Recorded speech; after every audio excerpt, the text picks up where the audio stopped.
নমস্কার বন্ধুরা, আশা করি সবাই খুব ভালো আছো। শুভমিতা ব্লগে সবাইকে স্বাগত জানাই। আজকে তোমাদের সাথে শেয়ার করব ডিমের ঝোলের রেসিপি। তবে ডিমের ঝোলটাই কিন্তু অনেকেই ভীষণ সুন্দর বানায়, আবার অনেকেই ডিমের ঝোল বানাতে গিয়ে হয়তো স্বাদ খুব ভালো আসে অথচ কালারটা সুন্দর আসে না, বা কালারও যদি ভালো আসে সেই ক্ষেত্রে কিন্তু স্বাদটা ভালো হয় না, একটু তেতো ভাব হয়ে যায়। তবে বন্ধুরা, আজকে আমি যেই পদ্ধতিতে তোমাদের সাথে একদম ঘরোয়াভাবে ডিমের ঝোলের রেসিপিটা শেয়ার করব, এর যেমন স্বাদ ভীষণ সুন্দর হবে, তেমন কালারটাও খুবই সুন্দর আসবে, অথচ ঝোলটাও কিন্তু সুন্দরভাবে একদম পাতলা ঝোল হবে।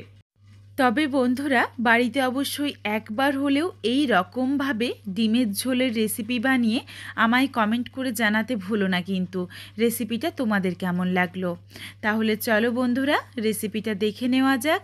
রেসিপিটা কেউ স্কিপ করো না, স্কিপ করলে আমি কি পদ্ধতিতে রেসিপিটা বানালাম বা কী মশলার অ্যাড করলাম সেটা তোমরা মিস করে যাবে, তখন হয়তো রেসিপিটা খেতে এতটা ভালো হবে না। প্রথমেই আলু আর ডিমটা আলাদা করে সেদ্ধ করে রেখেছিলাম। এরপর আলুগুলো দুই ভাগ করে কেটে নিয়েছি, আর ডিমের গাগুলো কিন্তু খুব ভালোভাবে চিড়ে নিয়েছি, যাতে ভালোভাবে মশলাগুলো ভেতরে ঢুকে যায়। এর মধ্যে দিয়ে দিলাম স্বাদ অনুযায়ী লবণ, অল্প একটু হলুদের গুঁড়ো, আর ঝালের জন্য দিয়েছি সামান্য একটু লঙ্কার গুঁড়ো। এরপর এই মশলাগুলো আলু আর ডিমের মধ্যে আলতোভাবে একটু মেখে নিচ্ছি। খুব বেশি চাপ দিয়ে মাখার দরকার নেই, সেক্ষেত্রেও কিন্তু ভেঙে যেতে পারে, তার কারণ সেদ্ধ রয়েছে। ভালোভাবে মশলাগুলো গায়ের মধ্যে লাগিয়ে নিলাম। এরপর চলো কিছু মশলার পেস্ট বানিয়ে নিই। অল্প পরিমাণে দিয়েছি রসুন আর অল্প পরিমাণে দিয়েছি আদা। এর সাথে দিয়ে দিচ্ছি কয়েকটা কাঁচা লঙ্কা, তোমরা যেমন ঝাল খাবে সেই বুঝে কাঁচা লঙ্কাটা দিয়ে নিও। সামান্য একটু জল দিয়ে একদম মিহি করে মশলাটা পেস্ট করে রাখলাম। এই মশলাটা কিন্তু 1 চামচেরও একটু কম হবে, সামান্য একটু জল দিয়ে বেটেছি তো এই জন্য দেখে মনে হচ্ছে বেশি। তোমাদের যে আমি প্রথমেই বলেছিলাম যে অনেক সময় ডিমের ঝোল তেতো হয়ে যায়, তার একটা কারণ হলো মশলা বেশি দেওয়ার কারণে। মশলা কিন্তু সব সময় কম দিতে হবে, তাহলে কোনোভাবেই ডিমের ঝোল তেতো হবে না। এদিকে দেখো, ছোট্ট সাইজের 2টো পেঁয়াজ আমি গ্রেড করে নিয়েছি, আর একটা ছোট সাইজের টমেটোকেও গ্রেড করে নিয়েছি। ডিমের ঝোলের জন্য কিন্তু অবশ্যই এইভাবে গ্রেড করা টমেটো আর পেঁয়াজেরই ব্যবহার করতে হবে। আর আদা রসুন কাঁচা লঙ্কাটা কিন্তু একদম মিহি করে বেটে নিতে হবে। এরপর একটা বাটিতে কিছুটা পরিমাণে জল রেখেছি, রুম টেম্পারেচারের জল।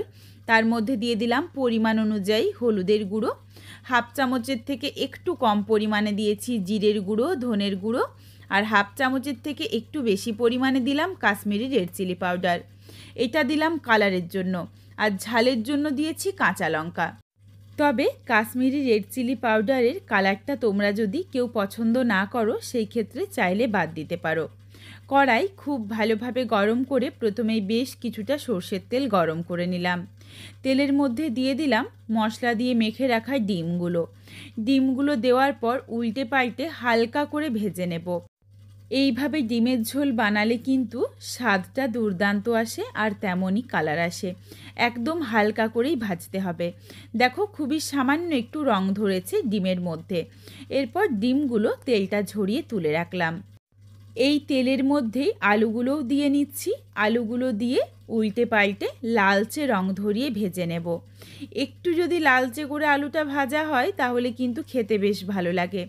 তবে আমরা এই রেসিপিটার জন্য ডিমটা যেমন হালকা করে ভেজেছি, ডিমের থেকে আলুটা একটু বেশি লালচে করে ভেজে নেব।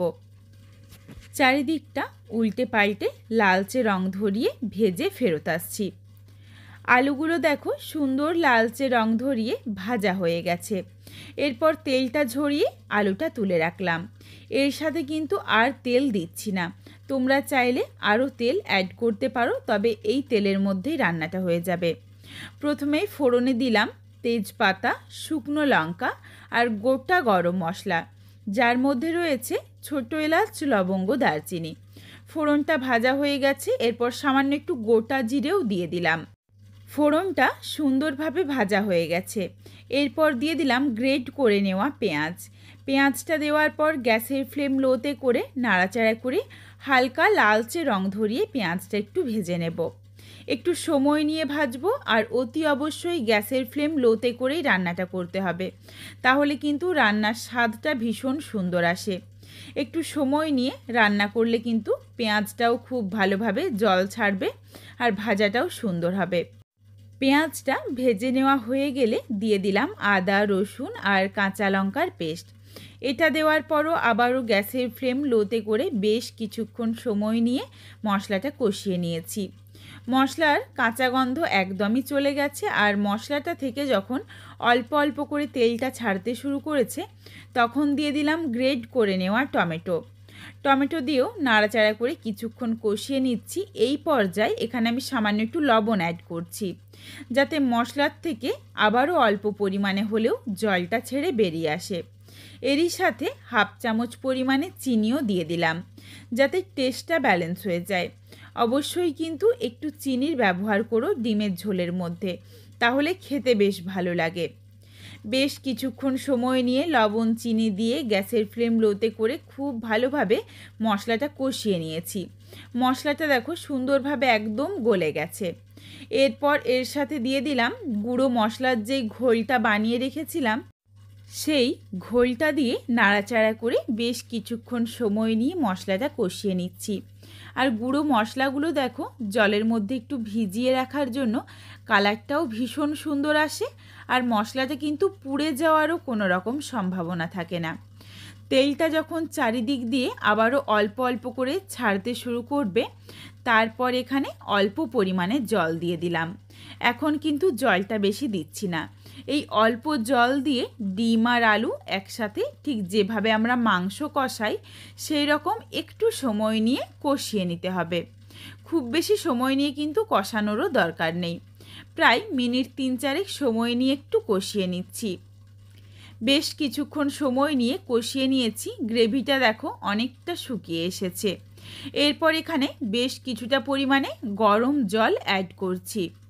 এখানে তোমরা চাইলে রুম টেম্পারেচারের জলও দিতে পারো, তবে যে কোনো ঝোল রান্নাতে বা যে কোনো রান্নাতেই কিন্তু গরম জল ব্যবহার করলে তার স্বাদ ও কালার বেশ ভালো হয়। এই জন্য এখানে আমি গরম জলের ব্যবহার করেছি। এরপর এই ডিমের ঝোলটা ফুটে যাওয়া অবধি অপেক্ষা করব। সুন্দরভাবে দেখো ঝোলটা ফুটে উঠেছে আর ওপর থেকে কিন্তু তেলটা ভাসতে শুরু করেছে। কালারটাও ভীষণ সুন্দর এসেছে। আবারও কিছুক্ষণের জন্য ঢাকনা দিয়ে ঢেকে রান্নাটা করে নেব, যাতে ঝোলের মধ্যে ভালোভাবে সমস্ত মশলা বা ডিম আলু সব কিছুর টেস্টটা ভালোভাবে চলে আসে। কিছুক্ষণ ঢাকনা দিয়ে ঢেকে রেখেছিলাম, তারপর ঢাকনাটা খুলে নিয়েছি। আলুগুলো কিন্তু সেদ্ধই ছিল, রান্নাটা করতে খুব বেশি সময় লাগে না। এখানে আমি 1-2 আলু একটু খুন্তিতে করে চেপে নিচ্ছি, যাতে ঝোলটা একটু গাঢ় হয়ে যায়। তবে এখানে আমি খুব বেশি আলুটা চেপে নিলাম না, এই ঝোলটা কিন্তু একটু পাতলাই খেতে বেশি ভালো লাগে। এরপর রেসিপিটা একদম রেডি, নাবিয়ে নেব। নাবিয়ে নেওয়ার আগে দিয়ে দিলাম কিছুটা পরিমাণে ফ্রেশ ধনেপাতা কুচি দিয়ে নাড়াচাড়া করে মিশিয়ে নিলাম। এরপর গ্যাসের ফ্লেমটা অফ করে দিয়েছি আর রেসিপিটা নাবিয়ে নিয়েছি। এখানে কিন্তু শেষে আর গরম মশলা গুঁড়ো দেওয়ার দরকার নেই, তার কারণ প্রথমেই গরম মশলা ফোড়নে দেওয়া হয়েছিল। খুব বেশি মশলাও কিন্তু ভালো লাগবে না। বন্ধুরা বাড়িতে অবশ্যই একবার হলেও একদম ঘরোয়া মশলায় অল্প মশলা দিয়ে পাতলা ডিমের এই ঝোলটা বানিয়ে দেখো, তারপর আমায় কমেন্ট করে জানিও রেসিপিটা তোমাদের কেমন লাগলো। রেসিপিটা তোমাদের যদি ভালো লাগে তাহলে লাইক করো, শেয়ার করে বন্ধুদের দেখার সুযোগ করে দিও। তোমরা যদি আরও এই ধরনের ঘরোয়া রেসিপি দেখতে চাও তাহলে অবশ্যই আমার চ্যানেলটিকে সাবস্ক্রাইব করে পাশে থাকা বেলটি অন করে অল নোটিফিকেশান অন করে দিও, যাতে আমার প্রত্যেকটা রেসিপির নোটিফিকেশান সবার প্রথমে তোমাদের কাছে পৌঁছে যায়। আবারও খুব শীঘ্রই হাজির হচ্ছি নতুন কোনো এক ঘরোয়া রেসিপি নিয়ে। পরবর্তী রেসিপি দেখার আমন্ত্রণ রইল।